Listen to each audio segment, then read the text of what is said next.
You are listening to an Atomic Broadcasting production, so sit back, relax, and enjoy the feature presentation.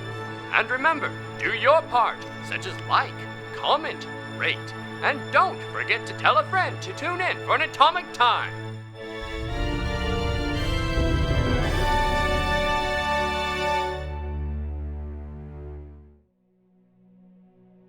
We begin on a black screen. We see text. 8 months earlier. 2 tankards of ale clash against each other in front of the screen, and there's the uproarious sound of a crowd enjoying themselves after a night's hard work. Ting, ting. The camera pulls back, and we see a tavern full of common, ordinary folk who live an honest and simple life.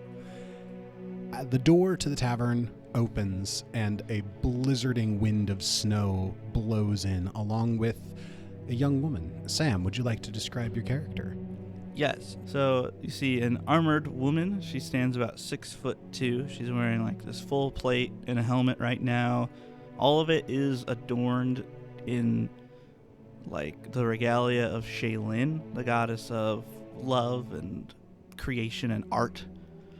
It is also embellished with these raven-like designs that are molded in black across the armor, and her helmet is shaped like that of like a raven's head, vaguely, just like faintly. It's not like, whoa, a raven's head, but it's got kind of the beak to it and a little bit of the feathery design to it.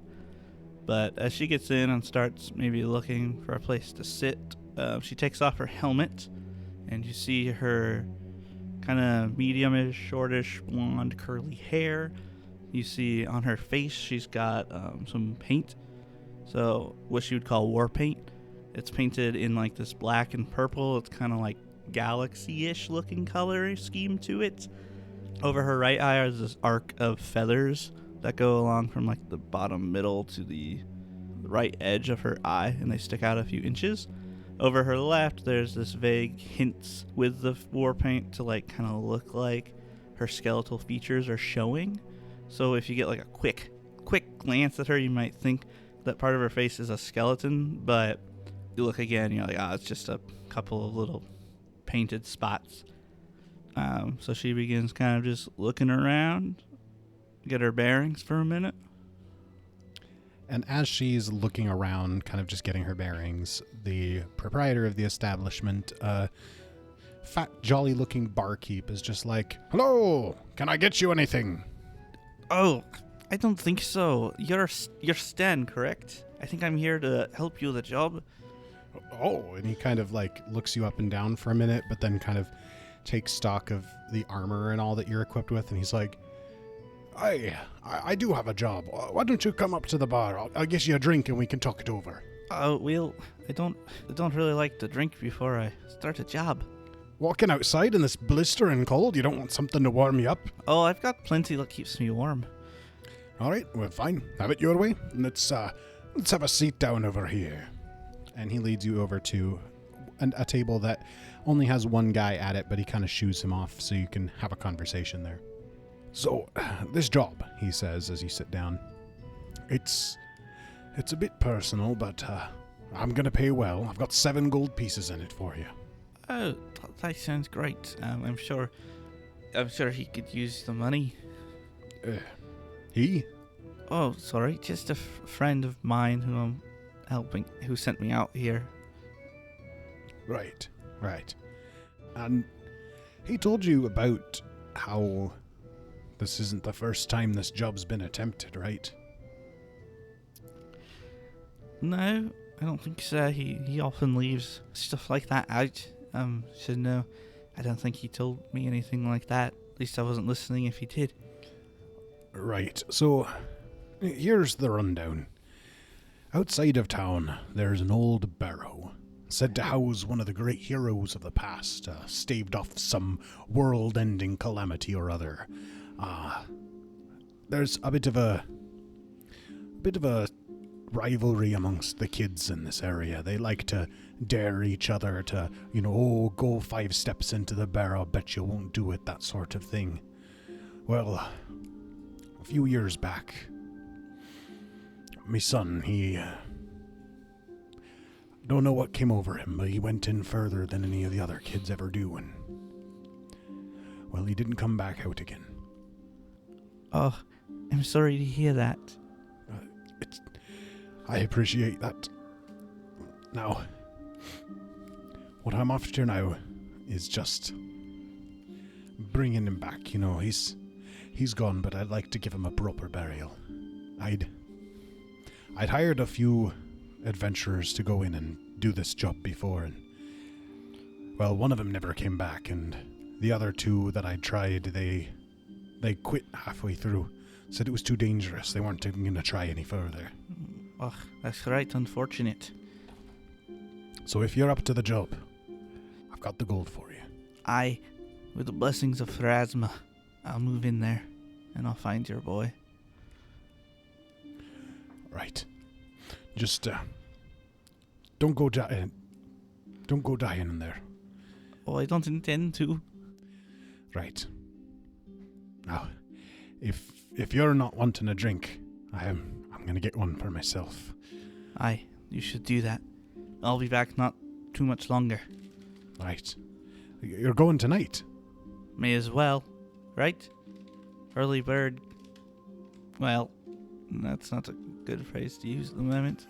It's kind of light, but might as well.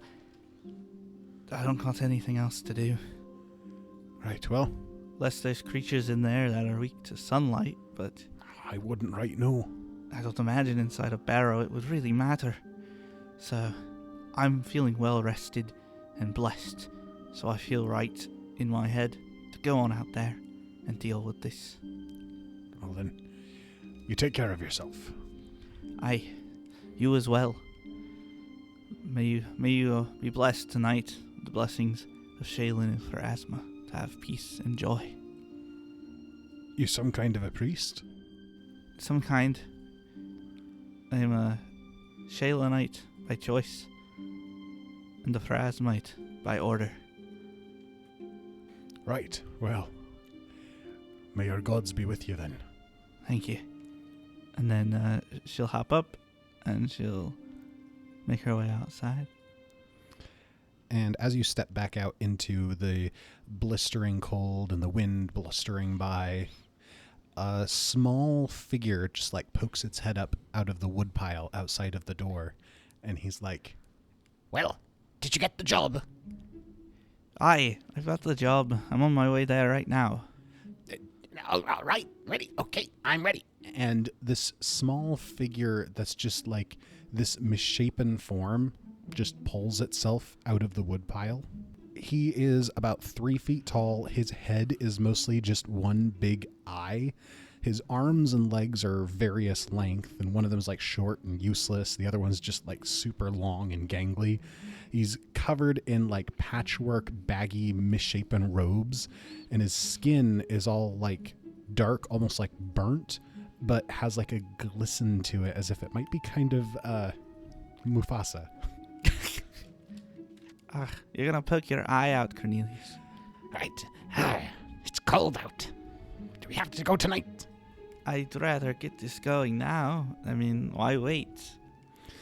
Fine. He pulls his robe a little bit closer and he's like, Barrow's just up the hill there. and starts trudging off through the snow. Do you need me to carry you?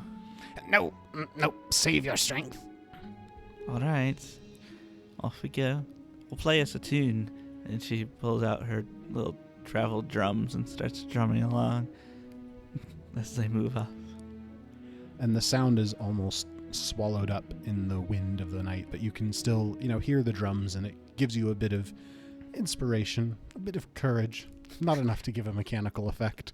Not yet, anyway. And before long, the two of you have arrived at the entrance to the barrow, half shrouded in a bank of snow that's collected in the breezes overnight, but still open and ominous. In its dark entrance to who knows what. It feels a little wrong, going into the barrows. Why? Well, they're resting places, blessed by Pharasma, and yet they've been tainted So in a way, I guess it's my duty to go in there. But on the other hand, it feels disrespectful. I like to think of it as a Ratcatcher entering a church. I've done my fair share of rat catching. Right. Although something tells me this job's gonna have something a little bigger than a rat. Probably. Unlike that lady's basement a few weeks back. Hey, every adventure has to start somewhere.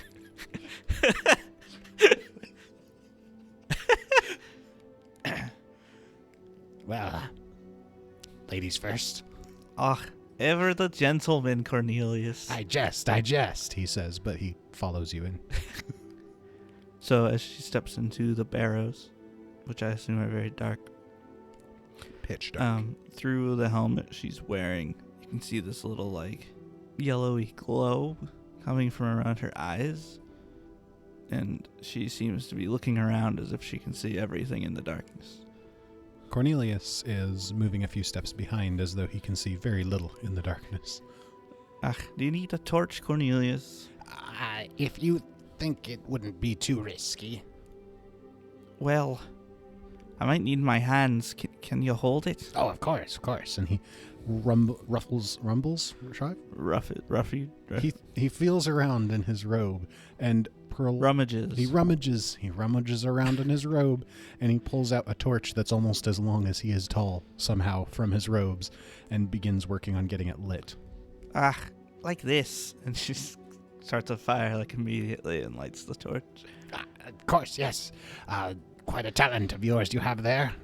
Well, I hate to say it, Cornelius, but you struggle with things like this, and it's not your fault. Ouch.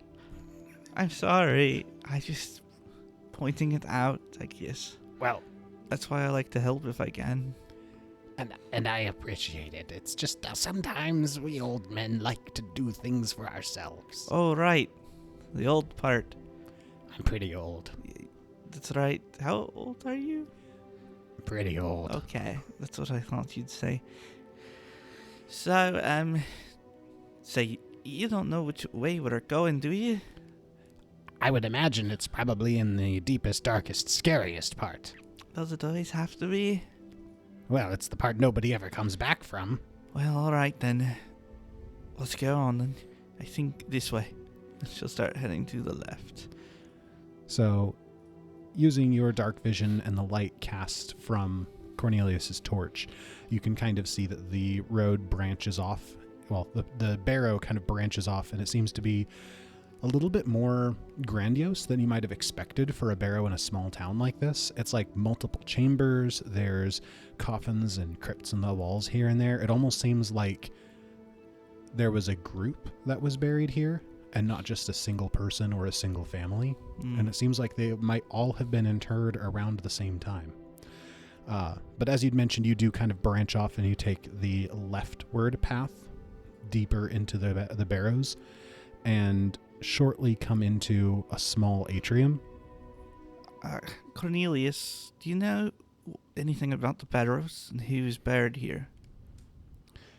I know that the primary person buried here was a great warrior from a battle long ago. I wonder if all these people were his men. That is my presumption. Seems like maybe these were all the warriors who fell in combat at his side. Soldiers. Let's pray that they were good men. Cornelius doesn't respond with words, but just kind of nods and seems to be mostly lost in thought. And as you proceed deeper into the barrow, make a perception check. Oh, okay. First roll for me. Well, I rolled a 22. Nice. So as you are going down this path, there's the faintest of clicks, and you feel the floor beneath you sink down a tad.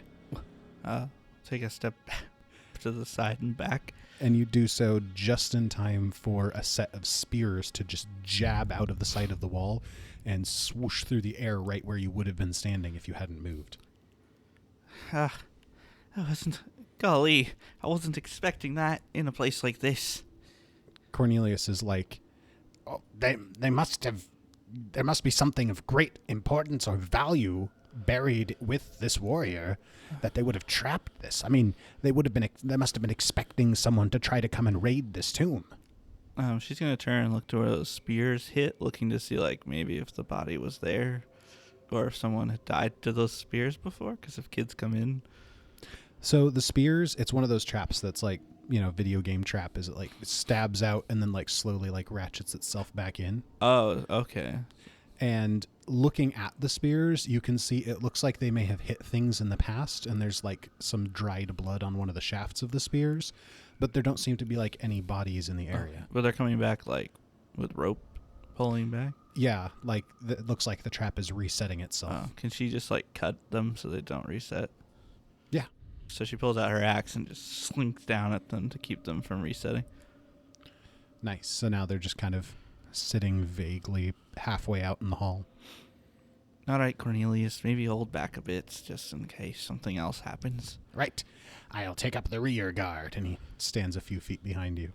Well, you have some spears if you need them. Yep. And he reaches into his robe again and pulls out a spear that's a little bit longer than he is tall. All right, and then she's going to continue onward. As you get deeper in, the surroundings get less and less disturbed. There's less rubble, less like stuff broken, and it's just more and more just layers of dust and cobwebs until eventually you reach a room that appears to be at the back of this entire crypt and set of catacombs. It's a large room with like statuary lining the walls, and at the back is like a crypt. Well, like A coffin? like a sarcophagus, a coffin, that kind of like a spot where a body would be interred. Interesting. This room looks like it's barely been entered at all. Although near that coffin at the back of the room, you do see what appears to be a skeleton dressed in completely tattered and ruined like clothing. She'll start moving in, and when she gets next to one of those statues, she's going to kind of look at it. Does it have like any markings on it, like to signify what they might have been? Make a society check. Oh, I think I'm trained in society. Hoo-hoo-hoo. She's actually trained in almost everything, surprisingly enough. Wow. 15. Yeah, you're not entirely sure. It does seem to be statuary of like Ulfin warriors, but you're having trouble placing like the period of like what the design of the armaments are, or like who they may have fought for. But they're definitely like Ulfin warriors. All right, so she's gonna move up to where she thinks the boy's body is, while keeping an eye on that sarcophagus just in case. As you approach the skeletal body, it does become apparent that it's like it was a younger man. You know, you're a forensics expert, and you can identify skeletons on site. Ah, yes. And it looks like he was wearing some sort of like chain hauberk that has survived the ravages of time. And there's like a glaive that's leaning up against the wall next to the skeleton, but most everything else on his person has rotted away over time. Huh. Well, I think this is him, Cornelius. Cornelius, as opposed to previously in the crypt, is actually standing a little bit further back than he has been, and he's holding his torch and just kind of looking around the room. This place gives me an uneasy feeling. Oh, you think it gives you an uneasy feeling? What do you think I feel about it? It's almost like it was too easy to get this far in. It's just a barrow. Traps to keep wanderers out.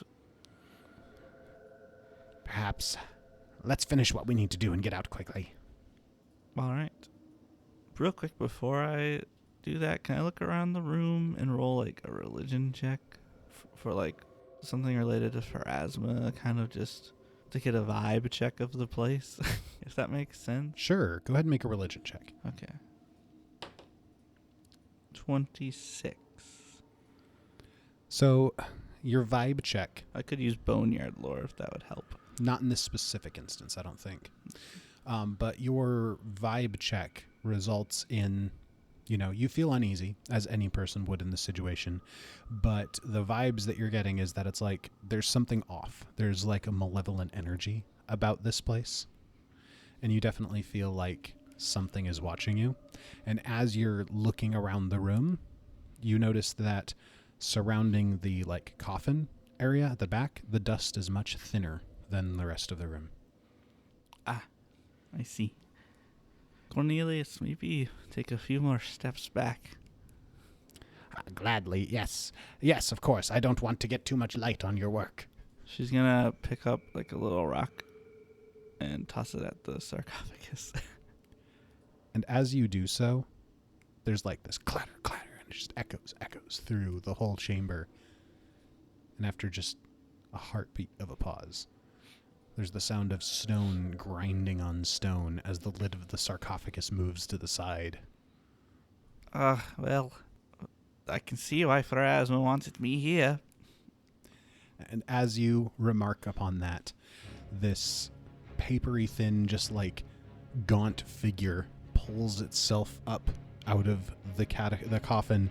It's like spindly gray hair just hanging down from its baleful face, and it clutches a Viking-style longsword in one hand, and in its other hand, it's wearing like this ornate dark metal gauntlet. Roll for initiative. Oh, all right. Here I could have just left. Natural 20. Ooh. So 28. Unless it's religion, in which case it's 30. I'll allow religion, Oh, then it's a 30. because you were like just vibe checking the room for undead. Gotta check them vibes. Yeah, just like that. All right, so with your 30 for initiative, you will go first. Oh, he's like right next to me. Yes. Cool. Then she's got something she's gonna do. She lifts up her battle axe, kind of steadying herself, but like pointing her axe at him and saying a quick prayer to Pharasma and to Shaylin. And it starts to glow as this sunlight bursts from my battle axe. And I'm going to make an attack roll with my focus spell, Sunblade. Nice. That is an 18. That's a hit. Oh. So this will deal 1d4 fire damage. If the target's evil, it does 1d4 good damage. It is. If the target's undead, it deals 1d4 positive damage as well. It is. So that'll be 3d4. Wait. Heighten plus 1. It's a level 2. So level 3. So it's actually 2d4, 2d4, 2d4. I don't have enough. Let me get some d4s out of my tin. Whew, so the fire damage, let's get this going, is 7 points of fire damage. 4 points of good damage. And 5 points of positive damage. If I were in the sunlight, these would be d6s. Oof. It's a good thing you didn't wait until morning. You could have brought the sun in with you. And then, with my axe, I'll just swing down at him. All right.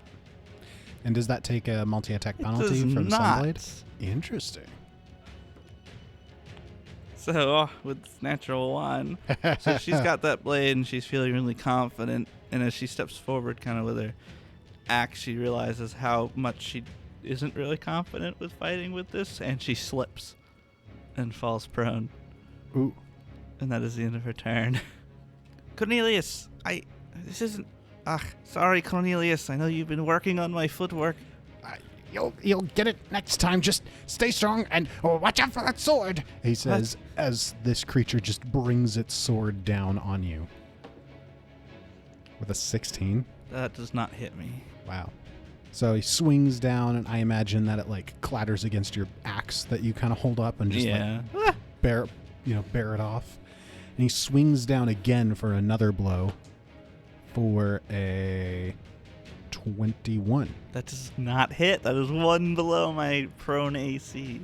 And his second attack hits your axe, and you hear the sound of like wood beginning to splinter as he brings his sword up for one more attack. Oh, she mutters, "Oh, Pharazma be praised." This time the sword swings down. It kind of swings wide, and it's a good thing it does because the sword hits the axe and the shaft of the axe just like splinters in two, but the sword just like clatters against the stone on the ground instead of hitting you.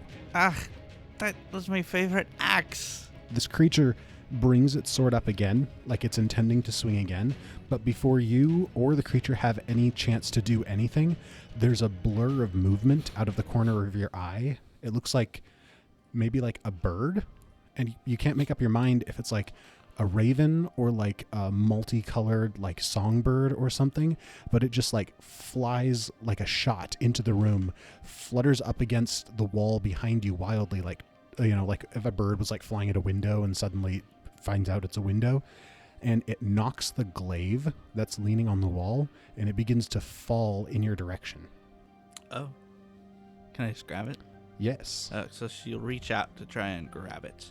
And the way that the glaive falls, it almost feels as though someone were just tossing it to you, because as you hold up your hands, it just like lands perfectly in your hands, and you're able to just grab onto it ready to fight. And it is your turn. Okay. So she grabs the glaive and then kind of tries to roll up. Well, she does so she can get back on her feet with an action. And then she's going to swing with her glaive. All right. It's another natural one. See what happens. What a debut. It works for her. Yeah. So she swings forward with this new weapon and kind of overswings. And so she's just left wide open. So she's still flat-footed till the end of her next turn. And with my last action, I will attack once more. 19. That's a hit. Okay. So she starts just swinging kind of... What's the word I'm looking for? She swings kind of willy-nilly. Yeah. Makes sense. You just picked this weapon up. Yeah, so she's swinging, trying to hit something, and she does 12 plus 4, 16 points of damage. And it looks like you have cleaved through the bulk of this creature's vitality, fortitude. It's starting to kind of waver on its feet, but it still has enough strength that it brings its sword back around for another swing. Oh boy. Still flat-footed. 25. That is a hit. In that case, you take 11 slashing damage, Oof. and then No. I need a fortitude save. Well, I'm really good at that, so that's a positive here, but my rolls are kind of crappy. 14. That was a 3 on the die. And as the blade like slices through and it finds a gap in your armor, you feel like the physical pain of the blade cutting you, but then you also just kind of feel like just this emptiness creeping into you from the blade at the same time as this creature seems to be like gaining strength off of it.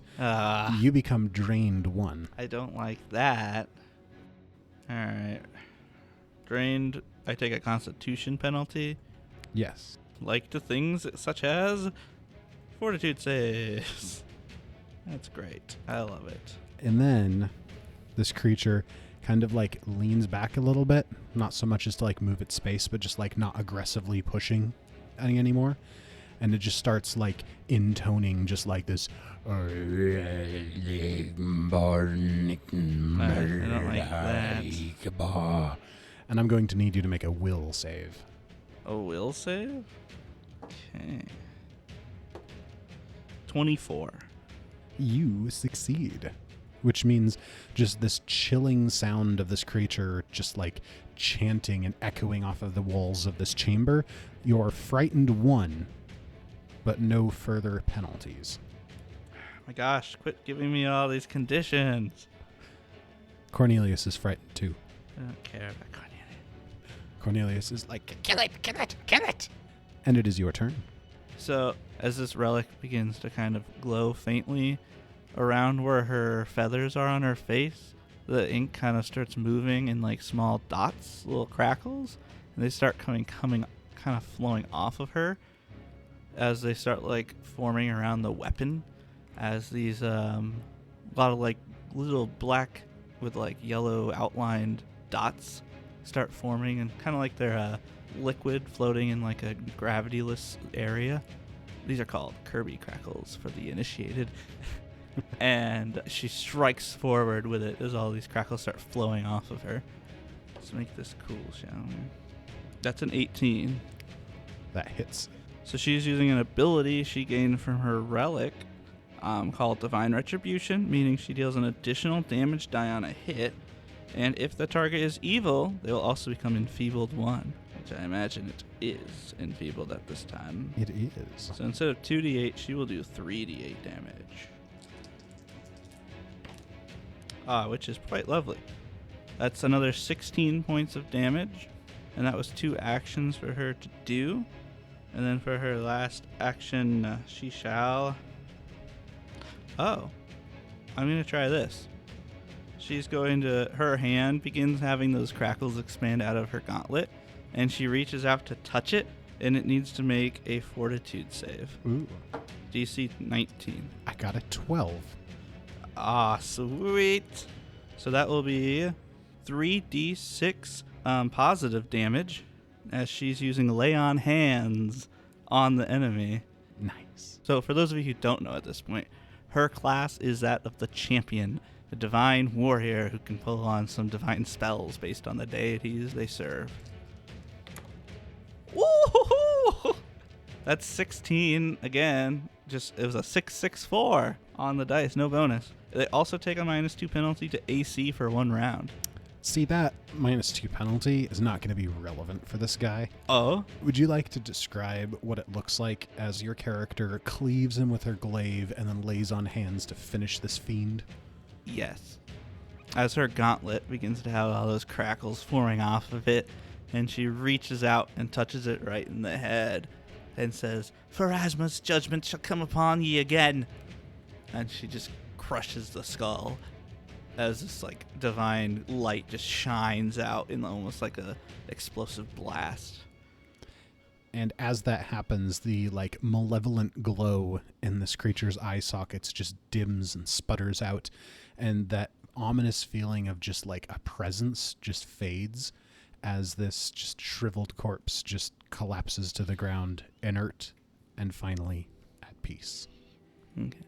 She's breathing hard and takes a look around. From the explosion of light, all those crackles of like those gravityless like blots of black are just floating around in like a circle around just the whole area, as if it's like a net around the place. And as she like starts calming down, they all just kind of start plopping down to the ground and disappearing. And as this is happening, Cornelius just kind of comes up and he's like, That was amazing. I've never seen you fight like that before. That was amazing. I feel like there's still something wrong with me. Like I have a disease or something. How long does this affect me from the slice? Until you rest. Okay. I feel closer to Pharasma than I ever have before. That was In a good way or a bad way? a good way. Okay, good. Well, I'm also bleeding, so maybe in both ways. Do you see that bird? Bird? He looks around. There doesn't seem to be a bird in here. Oh, there was a raven. Not long ago, just right over there.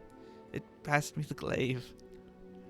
Cornelius suddenly looks inordinately suspicious. Oh, you can't even see in here. He holds up the torch.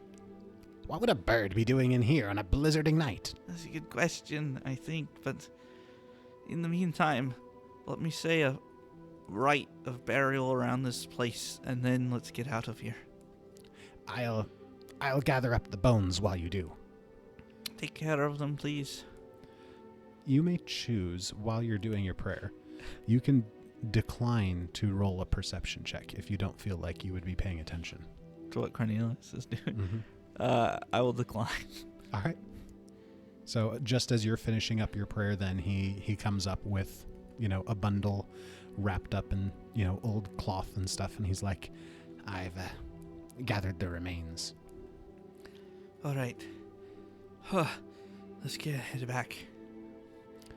Right. We've stamped out a blight on this town. I'm sure they'll be very grateful. Well, hopefully. Let's check the other side to see if it has a trap, and we can break all of those as we leave. I don't think this trap should be here. It's gonna hurt someone. Good thinking, yes. Now that it's no longer home to a dangerous monster like that, perhaps scholars could learn something from what they find in here. Maybe when we get back, we could swing by the library and Joel and see what these things are, what these people were. Maybe. And as you make your way out of the crypt, there is indeed a trap, and now that you're watching for it, it's of the same design, and it's easy to find and dismantle. I karate chop the rope. And then I'm also a monk. you cut it. All right. A little song, Cornelius, for the way. Oh, we killed a monster in a barrow. We won. She starts drumming along with it and kind of keeps it going in a joyful kind of continuing the jokey tone with it. I've run out of lyrics. You better take over. Cornelius sat in the back with a torch oh so bright. But he didn't do too much. Close his legs. What are so tight? I didn't stretch, okay?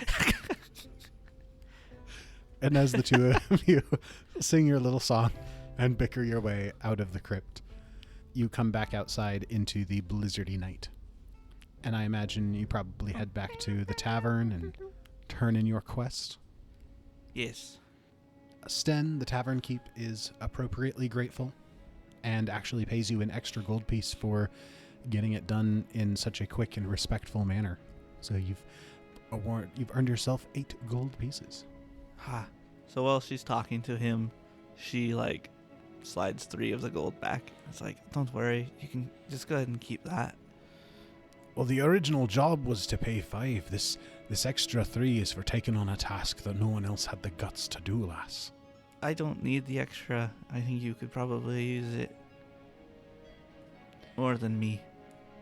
He looks down at the bundle, looks back at you, and is like, I'll give him a right good headstone. That sounds good. Sounds good. Could I get a to-go drink? Do you do that here? I don't really have any disposable glasses, but... Do you have rooms here? Maybe that's easier. Of course I've got rooms. I'll take a drink with me outside. All right. Is that all right? I'm sorry, this is really weird. Can I take a drink with me and then step outside, but then bring it back?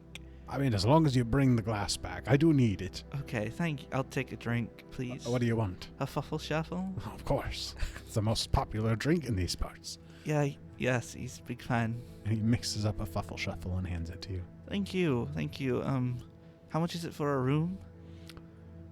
For you, lass, after what you've done for me tonight, it's on the house. Well, I appreciate it. And say, is that stage over there good for some music? Of course, it's a bit late, but there are still a few patrons up. Lovely. I'm a bit of a skald in these parts, so I can maybe help liven the place up. Of course, it would feel good. Yes. All right, I'll be back in a few minutes. Thank you. All right, and he watches as you take your drink and walk out into the blizzard. She awkwardly waves as she leaves. Cornelius! He pokes his head back up out of the woodpile. Got the drink for you. Oh, that'll help me keep And warm. here's the 5 gold. You don't want to keep any of it? I thought you needed it. I need some of it, but what about you? Well, I don't know. I don't usually think about that. I guess I could keep some of it. I mean, you earned it. It's true. I thought you needed it for something. I mean, I need some of it. Okay. How much do you need? 3. All right. Here's 3. I'll take the 2. All in a day's work. Yes, another day, another step closer to figuring out the destiny, right? Right. I You feel- know, Oh, you go first there, Cornelius. yeah. I mean, you did really well tonight. This is definitely the most dangerous quest that you've been on, and I mean, you handled it with flying colors. There wasn't even anything I could have done to assist you. Yes, I feel so blessed by the gods for this. I feel closer to them as I've ever felt before. I feel like this is the right step for me. Like what I need to do is going to be revealed to me. That Shaylin has something. But on the other hand, I'm a little cautious that Phrasma might have more for me, and I feel closer to her, but I don't know if that's a good thing or not yet. Well, He takes the drink, takes a sip. I think it might be time that we move on to the first step of your destiny. The first step. I thought this was the first step. This was more like the training wheels. The train. We've been on the training wheels this whole time. I mean, hey, you lived a really sheltered life before you met me. That's true. It's true, I guess. That should work. Yeah, I got us a room for the night, so we can stay here. That's a lot warmer than this wood pile. I think so. You can come in my pack and we can go over there. I can take you upstairs. Or I can open a window for you if you'd prefer. He looks in through the window at the first floor. I'll climb up to the second story. All right, then. I'll get up in there and open the window for you. Then I'm going to head down and play some music, I think. Right, yes. Yes, get a little bit of some recreation in. I think so. Yep. I've got to keep my instruments In tip-top shape? well, yeah, but more of my ability to do so, you know. Tuned up? No, Cornelius. Like my hands, I've got to keep practicing and getting better. Sorry. Anyway, I'll go inside now. All right. So she steps in. She's heading upstairs, and while she's going, she's just thinking about the draws that she's had to Pharasma. Because when she was young, she was raised as a Shaylinite. She was raised to worship Shaylin. But it wasn't until recently that it felt like Pharasma started moving into her life, kind of forcibly almost. Because she started to notice the special thing she has, like being able to see in the dark. And like as she does that stuff, she feels Pharasma's pull there. Like Pharasma's there, giving her these abilities maybe. But she's not really sure. It doesn't feel like that's quite what's happening. So she's kind of thinking about this too, and is thinking about the glaive too, and how different and right it felt to use it. And the whole crackle thing, the little blots floating around, which seemed new to her. And that's just, she's kind of playing all of that in her head, and she's a little scared because she doesn't really want to accept the Pharasma part of everything, because it's not what she wanted, and it feels like it's something thrust upon her that she doesn't want, but feels like it's part of her now that she's not at terms with. So she's worried that it's something worse than just being a champion with Pharasma, more than it was with Shaylin. And then she gets in there, throws her helmet off, starts taking off her armor to more just like her civvies. More bardic looking outfit, a more scald design to her clothing as she opens up the window.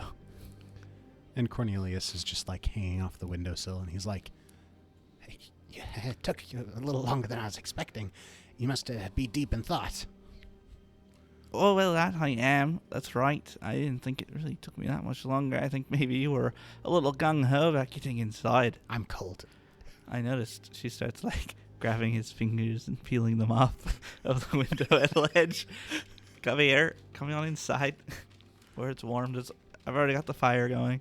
Oh, that's nice. Thank you. He's sitting by the fire and kind of warming himself up. Do you know, Cornelius, do you know much about Pharasma? I know some legends say that she's the oldest of all of the gods, that she predates essentially this iteration of reality. I can't speak to that. I'm not that old. But yeah, she's the goddess of moving on, the afterlife. And why, are you feeling more of a pull towards her? I think so. I think that Raven might have been involved somehow, and this glaive, it makes me feel more attuned. Does that make sense to you?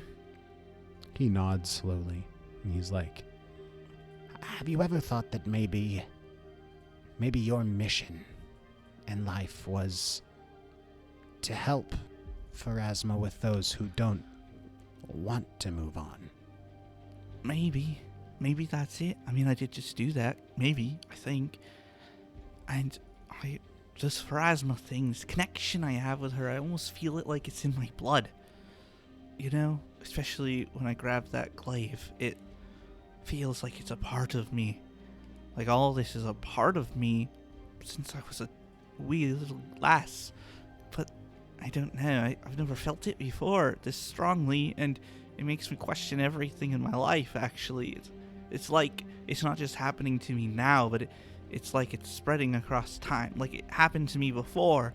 You know? Do you understand what I'm saying when I say it like that? I can't say that I understand completely, because it's been a long time since I've found my destiny, but, child, I think tonight you've begun to get the first glimpse of what you're meant to do. Maybe that Raven will come back. That would be great, actually. It might help. I really don't think, and while he's talking, in the window that's still open, a raven flutters up and just lands on the windowsill. There it is. Why? Oh, that's unexpected. And he seems like surprised, but also relieved. She puts her arm out, like she's gonna kind of like pet its head. And it accepts the petting without like any hesitation. You seem like you're a part of this too.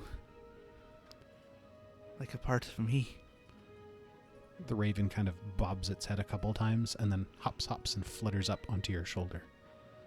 Oh, I've always been so impressed with falconers doing this sort of stuff. Yes. Cornelius looks really confused. He's like, that's apparently one of your talents. She looks just enthused, and she's just like, what are you? Where did you come from? Maybe it's from Pharasma. Maybe. It's true. Could be. I don't know. Could be either of them. Shaylin does like birds. Could be. It could be from both. Maybe the two of them together are guiding your future. Well, maybe. Makes sense to me.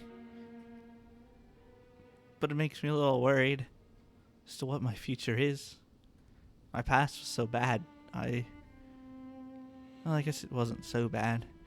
There were a lot of good parts about my past, Cornelius. But I left all of that. You left a life that was dictated you by someone else, and now you are taking your own destiny by the horns. How could that be any better? I don't know. I miss my dad. Not my father. No, not Hamir. But I miss my dad. I never named him. Farron. He raised me, and well, am I gonna get to see him again, Cornelius? I can't say that I know that. Maybe someday. Right, yeah, someday. Alright, I got some thinking to do. I think best when I'm playing my drums. I'm gonna head down, play some music, keep the bird company. Don't eat it. Oh, okay. And he looks like really uncomfortable about being left alone with the bird. I mean, I don't imagine they'd let the bird come with me. Probably not. Not until you can, maybe have a better control over it.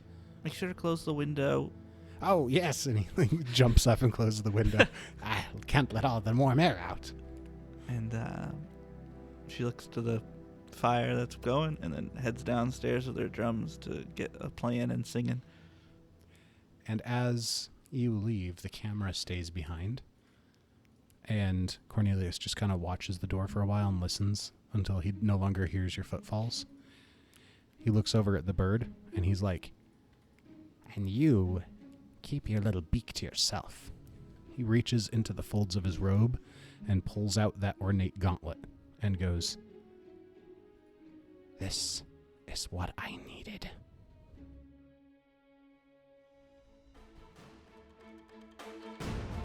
This has been an Atomic Broadcasting production. Pathfinder, Galarian, and the Lost Omens world setting are copyright of Paizo. More information at paizo.com. Music in the show is from Monument Studios' collection, as well as assorted artists with some original tracks composed by Jordy Haig. More details in the description. If you enjoyed the show, please remember to share with a friend, and we'll look forward to seeing you again next time. Get out of me gold! You literally said that right before recording started. That was almost how it began. I'm Scrooge McDuck, and I'm getting in my gold for an afternoon dip.